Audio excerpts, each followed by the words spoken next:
حضرت ابن مسعود رضی اللہ تعالی عنہ سے مروی ہے کہ ایک شخص نے تاجدار رسالت صلی اللہ علیہ وآلہ وسلم کی بارگاہ اقدس میں حاضر ہو کر عرض کی، یا رسول اللہ صلی اللہ تعالی علیہ وآلہ وسلم، میں کس چیز کے ذریعے قبر کے عذاب اور جہنم سے نجات پا سکتا ہوں؟ خاتم النبیین رحمت للعالمین صلی اللہ تعالی علیہ وآلہ وسلم نے فرمایا کہ یہ عمل تمہارے لیے دنیا اور اس کی ہر چیز سے بہتر ہے، اور 1 سال کی عبادت سے بہتر ہے، اور 60 دن کے روزوں سے افضل ہے، اور 60 راتوں کی عبادت سے بہتر ہے۔ سن لو کہ بے شک اللہ تعالیٰ کا ایک فرشتہ ہر دن اور رات میں ندا کرتا ہے کہ 40 سال کی عمر والو، فصل کاٹنے کا وقت آ گیا ہے۔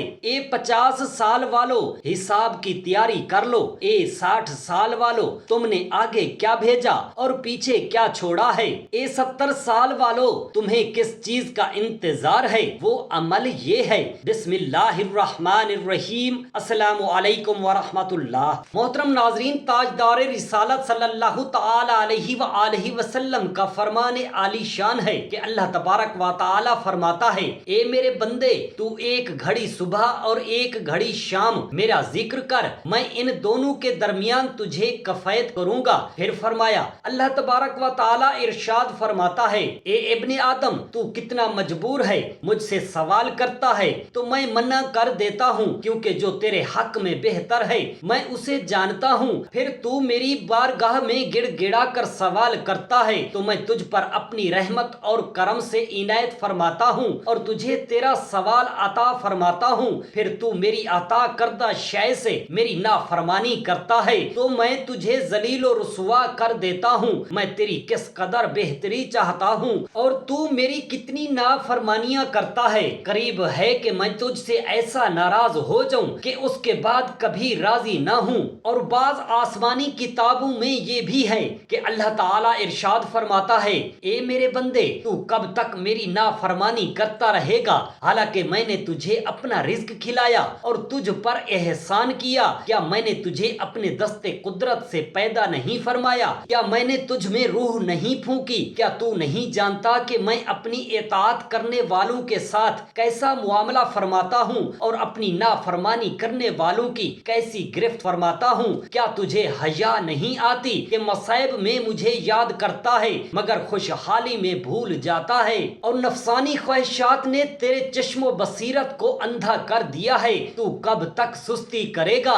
اگر تو اپنے گناہ سے توبہ کرے گا تو میں تجھے اپنی امان میں عطا فرماؤں گا۔ ایسے گھر کو چھوڑ دے جس کی صفائی حقیقی میں ملی ہے اور اس کی امیدیں جھوٹی ہیں۔ تو نے میرے قرب کو نہ پہچانا، حالانکہ میرا کوئی شریک نہیں۔ تیرے پاس اس وقت کیا جواب ہوگا جب تیرے اعضاء تیرے خلاف گواہی دیں گے؟ نبی کریم رؤوف الرحیم صلی اللہ تعالی علیہ وآلہ وسلم نے فرمایا کہ جب بندہ گناہ کرتا ہے اور پھر توبہ استغفار کرتا ہے اور اس پر قائم رہتا ہے اور اس شخص کا ہر نیک عمل قبول ہو جاتا ہے اور اس سے سرزد ہونے والا ہر گناہ بخش دیا جاتا ہے اور معاف ہو جانے والے ہر گناہ کے بدلے جنت میں اس کا ایک درجہ بلند فرما دیا جاتا ہے اور اللہ تعالیٰ اس کی ہر نیکی کے بدلے اسے جنت میں ایک محل عطا فرماتا ہے اور حوروں میں سے ایک حور سے اس کا نکاح فرما دیا جاتا ہے۔ اللہ سبحانہ و تعالیٰ نے حضرت سیدنا داؤد علیہ السلام کی طرف وحی بھیجی کہ اے داؤد علیہ السلام،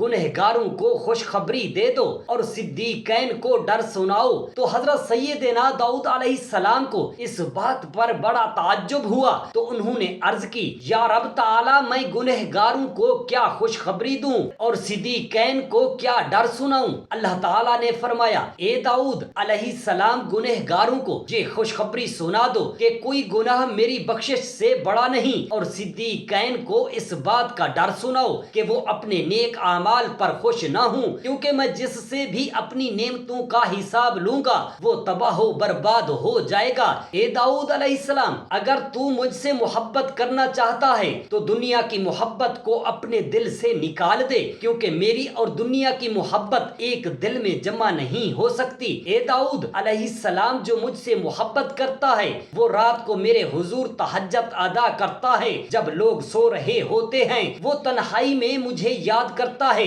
جبکہ غافل لوگ میرے ذکر سے غفلت میں پڑے ہوتے ہیں۔ وہ میری نعمت پر شکر ادا کرتا ہے جب بھولنے والے مجھ سے غفلت اختیار کرتے ہیں۔ حضرت سیدنا جابر بن عبداللہ رضی اللہ تعالی عنہ بیان کرتے ہیں کہ محبوب انسانیت صلی اللہ تعالی علیہ وآلہ وسلم کا فرمان ہے کہ جب اللہ تعالی کسی بندے کی مغفرت فرمانا چاہتا ہے تو اسے گناہ سے روک دیتا ہے، اور جب اللہ تعالی کسی بندے کا عمل قبول کرنا چاہتا ہے تو اسے نیک عمل کی طرف مائل کر دیتا ہے۔ حضرت سیدنا عبداللہ بن عباس رضی اللہ تعالی عنہما سے روایت ہے کہ رحمت للعالمین صلی اللہ تعالی علیہ وآلہ وسلم کا فرمان ہے، توبہ کرنے والے جب اپنی قبروں سے نکلیں گے تو ان کے سامنے سے مشک کی خوشبو پھیلے گی، وہ جنت کے دسترخوان پر آ کر اس میں سے کھائیں گے اور وہ عرش کے سائے میں ہوں گے، جبکہ دیگر لوگ حساب کی سختی میں مبتلا ہوں گے۔ ایک شخص نے تاجدار رسالت صلی اللہ تعالی علیہ وآلہ وسلم کی بارگاہ میں حاضر ہو کر عرض کی، یا رسول اللہ صلی اللہ تعالی علیہ وآلہ وسلم، میں کس چیز کے ذریعے جہنم سے نجات پا سکتا ہوں؟ فرمایا اپنی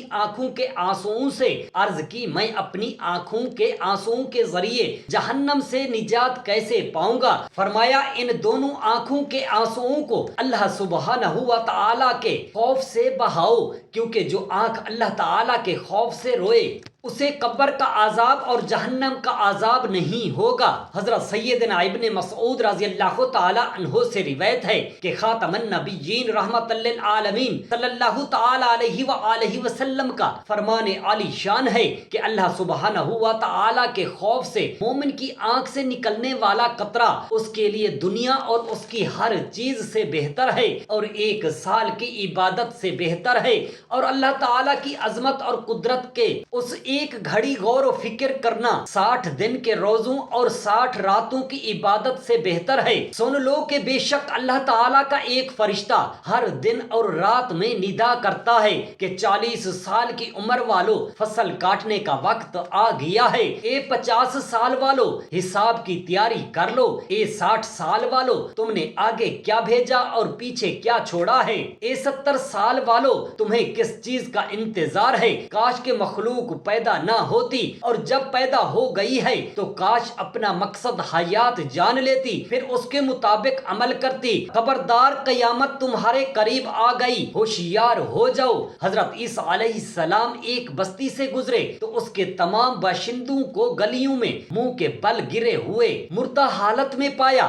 آپ علیہ السلام کو بہت تعجب ہوا اور فرمایا، اے حواریو، یہ لوگ اللہ سبحانہ و تعالی کے عذاب اور غضب میں مبتلا ہو گئے ہیں۔ تو حواریوں نے عرض کی، اے روح اللہ علیہ السلام، ہم ان کا واقعہ جاننا چاہتے ہیں۔ حضرت سیدنا عیسیٰ علیہ السلام نے ان کے بارے میں جاننے کے لیے اللہ تبارک و تعالی کی بارگاہ اقدس میں دعا کی تو اللہ تعالی نے ان کی طرف وحی فرمائی، جب رات کا وقت ہو تو بستی والوں کو آواز دینا، یہ تمہیں جواب دیں گے۔ پھر جب رات ہوئی تو حضرت عیسیٰ علیہ السلام ایک ٹیلے پر تشریف لائے اور بستی والوں کو پکارا تو ان میں سے ایک شخص نے جواب دیا، لبیک یا روح اللہ۔ تو حضرت سیدنا عیسیٰ علیہ السلام نے اس سے پوچھا، تمہارا واقعہ کیا ہے؟ اس نے عرض کی، اے روح اللہ علیہ السلام، رات کو ہم چین سے سوئے تھے اور صبح کو ہلاکت میں مبتلا ہو گئے۔ پوچھا ایسا کیوں کر ہوا؟ عرض کی، دنیا کی محبت اور بدکاروں کی پیروی کی وجہ سے یہ ہلاکت عمل میں آئی ہے۔ حضرت سیدنا عیسیٰ علیہ السلام نے پوچھا، دنیا سے تمہاری محبت کیسی تھی؟ عرض کی، جیسے ایک بچے کو اپنی ماں سے ہوتی ہے، جب وہ ہمارے پاس آتی تو ہم خوش ہو جاتے اور جب ہم سے جدا ہو جاتی تو ہم غمگین ہو جاتے اور رونے لگتے۔ پھر حضرت سیدنا عیسیٰ علیہ السلام نے پوچھا، اے فلاں، تمہارے ساتھیوں کو کیا ہوا؟ وہ کیوں نہیں جواب دیتے؟ عرض کی، ان کے جبڑوں میں بہت طاقتور فرشتوں نے آگ کی لگامیں ڈال رکھی ہیں۔ فرمایا، تو ان میں سے کیسے جواب دے رہا ہے؟ عرض کی، میں ان کے ساتھ تو ہوں ہوں مگر حقیقت میں ان میں سے نہیں. جب ان پر عذاب آیا تو ان کے ساتھ ساتھ میں بھی عذاب میں مبتلا ہو گیا. میں اس وقت جہنم کے کنارے پر لٹکا ہوا ہوں اور میں نہیں جانتا کہ مجھے اس سے نجات ملے گی یا نہیں, یا میں جہنم میں دھکیل دیا جاؤں گا.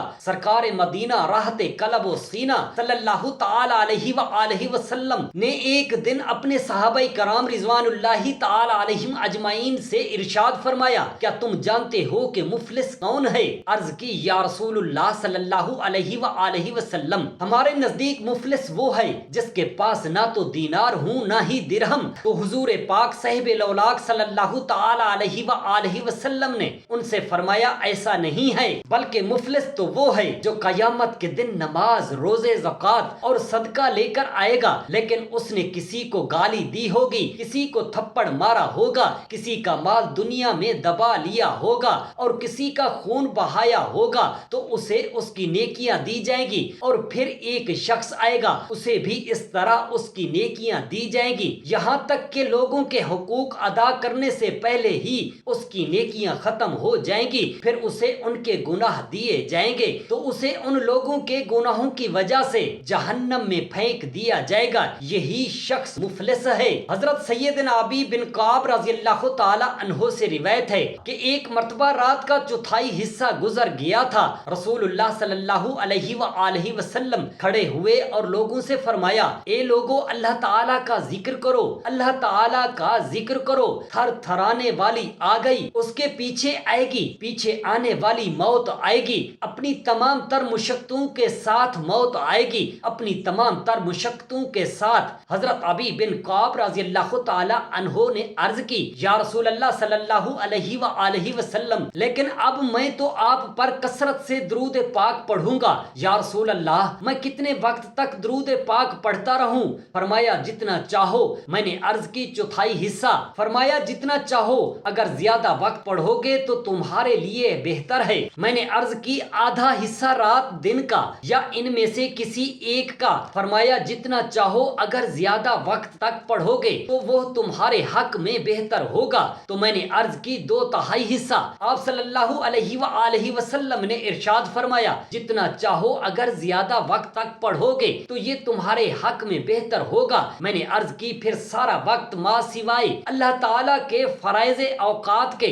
آپ پر کثرت سے درود پڑھوں گا. فرمایا, اگر ایسا کرو گے تو تمہارے سب غم دور ہو جائیں گے اور تمہارے گناہ بخش دیے جائیں گے. جب فرشتے مجالس ذکر سے اٹھتے ہیں تو اللہ تعالیٰ فرماتا ہے, اے میرے فرشتوں, تم کہاں گئے تھے؟ حالانکہ وہ خوب جاننے والا ہے. تو فرشتے عرض کرتے ہیں, اے ہمارے رب, تو خوب جانتا ہے, ہم تیرے ان بندوں کے پاس تھے جو تیری پاکی بیان کر رہے تھے, تیری تقدیس بیان کر رہے تھے, تیری عظمت و بزرگی بیان کر رہے تھے, تجھ سے مانگ رہے تھے, تیری بارگاہ میں استغفار کر رہے تھے اور تیری پناہ چاہتے تھے. تو اللہ تبارک و تعالی دریافت فرماتا ہے, اے میرے فرشتوں, وہ کیا چیز طلب کر رہے تھے اور کس چیز سے پناہ مانگ رہے تھے؟ تو فرشتے عرض کرتے ہیں, اے ہمارے رب, تو خوب جاننے والا ہے, وہ جنت طلب کر رہے تھے اور جہنم سے پناہ چاہتے تھے. تو اللہ فرماتا ہے, اے فرشتوں, گواہ ہو جاؤ کہ میں نے ان کی طلب انہیں عطا فرما دی اور جس چیز سے وہ خوف زدہ تھے